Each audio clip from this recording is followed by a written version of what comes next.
You've inherited over $3 million, right? We've already started building a duplex for us to live together. I've even included the kitchen of my dreams. My mother-in-law says in a tone that's almost dreamy. I've quit my job. I'm planning to start a business with the inheritance that Ashley has received. My husband announces, looking oddly pleased. Well, wait a minute. I've told you I haven't received any inheritance yet, right? You've quit your job and you're building a duplex. What's happening? Don't lie. It's clear you've inherited. How about we take a trip before the house gets built? How about Hawaii? My father-in-law chimes in, adding to the growing confusion with my husband and my mother-in-law. What on earth are these people thinking? They want to use the precious inheritance I received from my mother and spend it on whatever they please? Even though I was filled with rage, I didn't know what to do. The story goes back a few months ago. My name is Ashley. I'm 38 years old and work as a high school teacher. I married David, an office worker who is 2 years older than me, 12 years ago. Soon after we got married, our only daughter Julie was born, and since then, my days have been filled with work and child rearing. Today is the day I'm visiting my hospitalized mother with my daughter. Oh, Grandma, it's been a while. Well, Julie, welcome. My mother, lying in her bed, lovingly strokes Julie's hair. Her hand is noticeably thinner, and her complexion looks poor.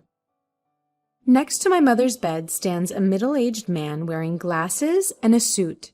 As I nod towards him, he returns the nod and leaves the room. Mom, who is that man? Just an acquaintance. Don't worry about it. More importantly, Ashley, are you still doing well? And David, is he well? My mother's eyes, a shade close to blue, sparkle softly as she smiles. She met my father, who ran an import-export business overseas and came to the U.S. as his bride. Raising a child in a foreign country must have been hard, but my mother and father worked together to bring me up. One of the reasons I am able to work as a teacher today is because my mother taught me many things since I was small. I am deeply grateful to my parents, who raised me with love in a wealthy family. After my father passed away a few years ago, my mother, now alone, fell ill and was hospitalized. She transferred the business to a relative, and now she spends her remaining days quietly in the hospital. I'm fine, Mom. Is there anything you need? Just having you and Julie come to see me is more than enough. After having such a conversation and spending a good amount of time talking with my mother, Julie and I headed home. Julie talks to my mother about things that happened at school and the book she has recently read. She's at that tricky age of 10, but our relationship is good.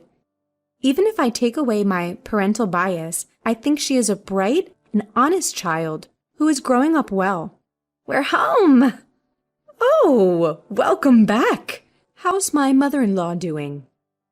David asks as he greets us. Mom is as usual. How about you? Your seminar? Was it? Oh, I heard some good stuff. Looking forward to the next one. Recently, my husband has been attending seminars on quitting his job and starting a side business. He must want more money, but the company he works for will not top tier. It's not bad, and with my salary, we're doing just fine. I find it distasteful when he is so greedy for money, which I suppose he gets from his parents. Ever since we got married, I've been put off by his parents' excessive stinginess and their habit of begging for small amounts of money whenever we see them. So, I've been keeping my distance. They've never given Julie any Christmas gifts. Fortunately, my in-laws live far away, so we don't have to interact much. And my husband does well with household chores, so I guess it's okay. As long as I have my mother, my husband, Julie, and our modest but ordinary life, I'm content. Then, one day, I got a call from the hospital. My mother's condition had suddenly worsened, and she was in critical condition. When my family rushed to the hospital, my mother was barely breathing. Mom? Mom! Grandma? No! Ashley, I always wanted you to be happy. Cherish Julie more than anything. I love you. In the end, those were my mother's last words. My mother, who raised me with all her heart with my father. My mother, who adored Julie from the bottom of her heart.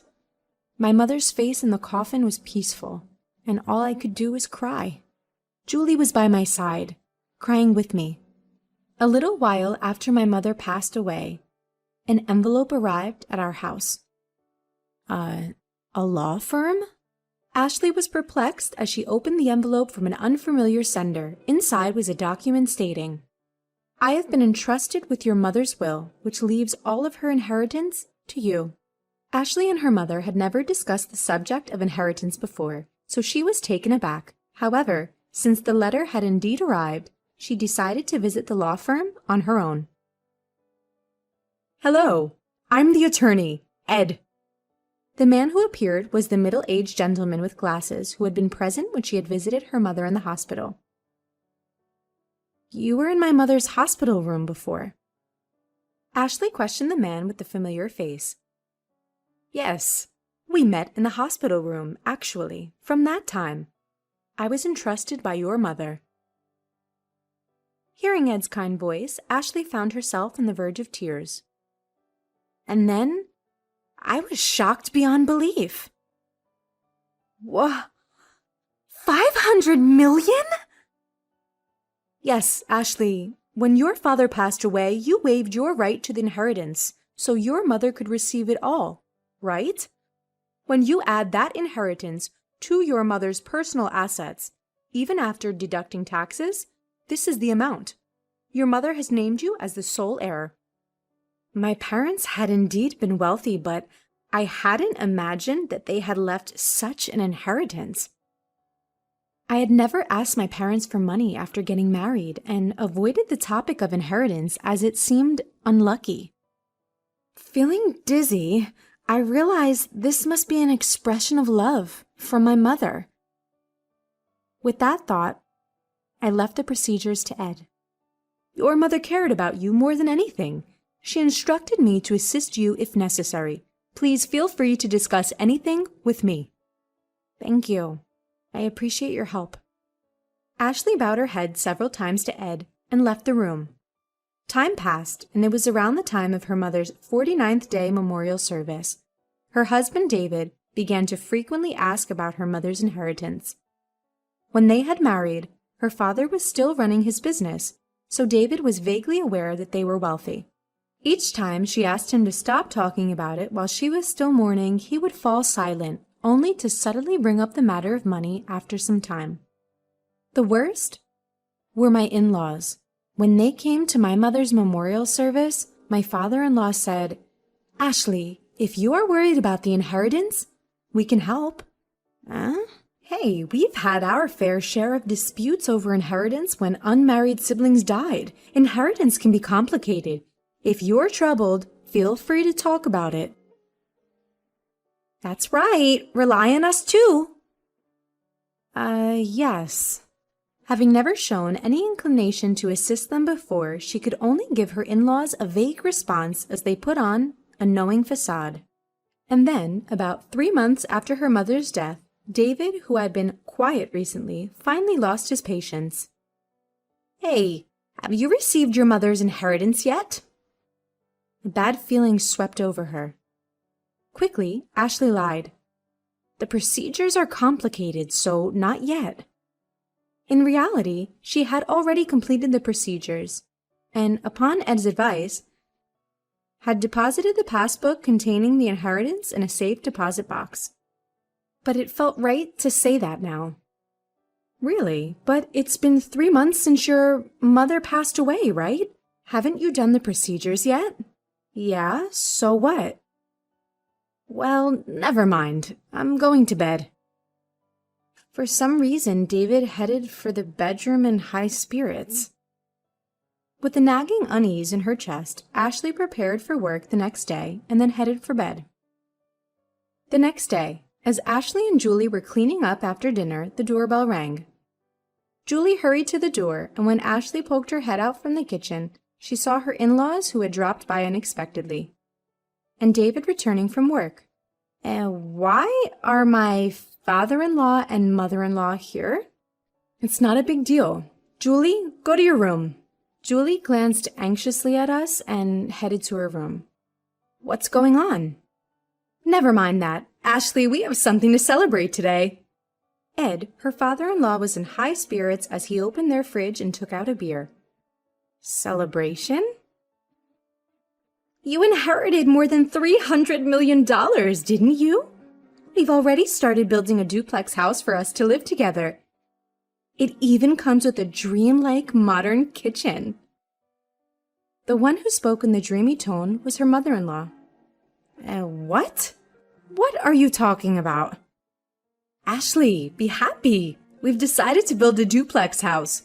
We used half of our savings and the money that Mom and Dad have put aside for the down payment. The loan is under my name, but you can pay it all at once with your inheritance, right? Give back to the two of them. What? I quit my job. I decided to start a business using that inheritance you received. David, her husband, looked somehow satisfied as he said these words. Wait a minute. What are you talking about? I told you, I haven't received the inheritance yet. Didn't I? And what does quitting your job and a duplex house mean? Don't lie. It's clear you've inherited. How about we go on a trip before the house is built? How about Hawaii? Amidst the escalating chaos, David and her mother-in-law were getting excited, agreeing with what Ed said. Then David said, laughing scornfully, You're stingy, Ashley. We've looked into it because you kept saying you hadn't received the inheritance. You can't renounce an inheritance if you don't process it within 3 months. Whether you lied or told the truth about not processing, you still have inherited, right? That is... Considering the scale of my father-in-law's company, there must be more than 300 million, right? We'll be able to live comfortably, thanks to them.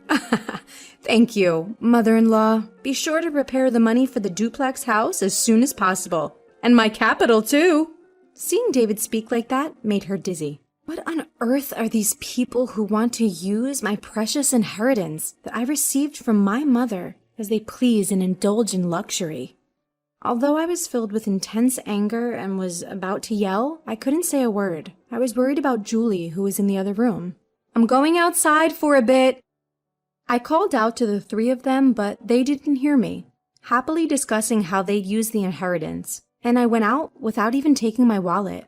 The night wind was cool, and it was then that the tears came. I went to the hilltop park where I used to come with my mother, and I cried, holding back my voice.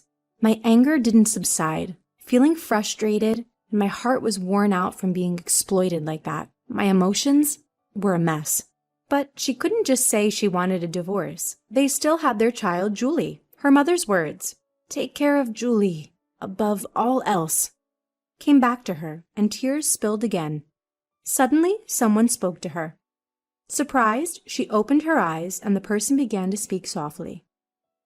3 days later, she called her husband and in-laws to a restaurant with private rooms. So, you finally came back home after that day. Did you withdraw the money? Ashley, you shouldn't leave home without telling your husband. Exactly. Ignoring the words of the three people, she took out a document. It was a divorce notice, already filled out. David, I want a divorce. What? What are you saying? Her husband looked panicked, and her in-laws looked at each other. I can't go on with you anymore. What are you saying? David's face was turning red as he lashed out at her. You're leaving us after receiving the inheritance? You changed because you got the money. You miser. That's my words. Ashley snapped back. Ever since I inherited my mother's estate, you've been out of control. Quitting jobs to start a business? Deciding to live with in-laws without even asking? Taking out my savings to build a 2-family home? And then planning a trip to Hawaii? Who was the one who changed when the money came in? I can't possibly stay with such people. Wait, you can't just divorce me like that. That's right. Our savings after marriage are shared property. Half of the inheritance belongs to David, no matter what. That's correct. If it comes to that, we will take $300 million with us. David and my in-laws were foaming at the mouth as they approached me. Just as I was about to respond, the door to the private room slid open. Dad, Grandpa and Grandma should know better. The inheritance Mom received doesn't become shared property. Right, Mr. Ed? There stood my daughter Julie and Attorney Ed. Julie? And who are you? I'm Attorney Ed. Ashley's mother had entrusted me with this matter, and I've been advising Ashley. As Ed bowed, Dave seemed flustered. That's all well and good, but wait. The inheritance doesn't become shared property? That's correct. Inherited property from a deceased parent does not become shared property, nor is it subject to division of property. What? You've got to be kidding me. Is this a mistake? That can't be. In front of the flustered three, I was taken aback. It seems that they really thought that the inheritance I received would become their property. In that case, it's even more reason not to divorce. I'll cling to you no matter what. My husband with bloodshot eyes shouted out without any regard. Stop it already! That was Julie. She continued her calm words. Since Mom suggested divorce, no. Since Mom inherited the estate, has Dad ever thought about Mom once? Grandpa and Grandma only ever talk about money. They never once mentioned me. I can't consider such people as family. David and my in-laws were taken aback. The day I was crying about my inheritance, Julie was the one who spoke up. Julie came running after me and she told me, Dad, Grandpa and Grandma are too much, trying to take Grandma's legacy for themselves. Mom, I'm on your side. Let's fight this together. With those words, I made up my mind, contacted Ed, and arranged this meeting. Julie, it's not like that. Dad wants you to be happy. That's right, Julie dear. You'd be happier living with us, wouldn't you? That's right. A child shouldn't interfere. My desperate husband and still assertive in-laws. Julie, with an exasperated look on her face, said, I'm going with Mom. I can't bear to be with you anymore. Julie said this and looked away. Anyway, we've made up our minds. Julie and I will be leaving. As I said this calmly, David got angry. Hey, I've never cheated and you can't force a divorce. I'll hire a lawyer. We'll get that money one way or another. If that's the case, I will take care of it from here. Ed spoke quietly. The issue here is whether there are grave reasons for not continuing the marriage, quitting his job, using the household savings without permission, deciding to live together, and Julie saying she can't bear it. There are various points we can argue. Moreover, your daughter recorded the sound of all of you begging for Ashley's inheritance. That should also serve as evidence. Damn it. David slumped and my in-laws turned pale. After seeing that, Julie and I left the restaurant. A year later, thanks to Ed's efforts, my divorce with David was finalized. Julie and I moved into the house my mother had lived in. But there were several times when we received letters saying, I love you, come back. And David was seen loitering near Julie's school, so we asked Ed to apply for a restraining order. After that, it was quiet. According to the rumors, they actually did build a two-family home. My already retired in-laws had to work in a factory, and although David looked for work, he couldn't find any and is now doing manual labor. I heard from the neighbors that there were constant arguments in the new two-family house. Because of their troublesome fights, they've become disliked by everyone in the neighborhood. Julie and I are still living peacefully, helping each other. A while ago, Julie said, I want to study abroad in the country where Grandma grew up. So, to cut ties completely with my ex-husband, we made up our minds to move overseas. We used a bit of my mother's inheritance, but I'm sure she would be pleased. Now, Julie seems to be enjoying school every day, and I've started working as a teacher there. I hope these peaceful days continue.